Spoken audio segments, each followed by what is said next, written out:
Welcome to my video. This is the last class of tense.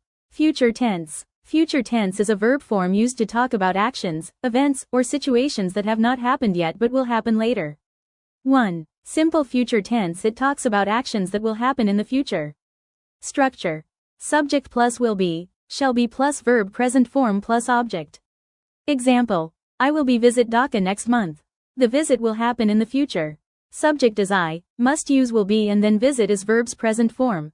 That's why, this is future simple tense. 2. Future continuous tense. To talk about an action that will be happening at a certain time in the future. Structure. Subject plus will be plus verb's present form with ing, plus object. Example. They will be playing football at 5 p.m. tomorrow. The action will be in progress at that time. After subject must have will be, then use verb's present form with ing. Play is verb present form and add ing. 3. Future perfect tense. It talks about an action that will be completed before a certain time or event in the future. Structure. Subject plus will have plus past participle plus object.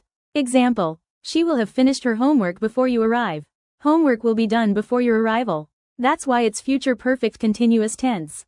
4. Future perfect continuous tense. It talks about an action that will continue for some time before a certain point in the future. Structure. Subject plus will have been plus verb, ing, plus object. Example. He will have been working in the garden for 2 hours before it gets dark. Continuous work will happen until darkness. Thanks for watching. I have 3 classes on tenses. Follow the previous classes.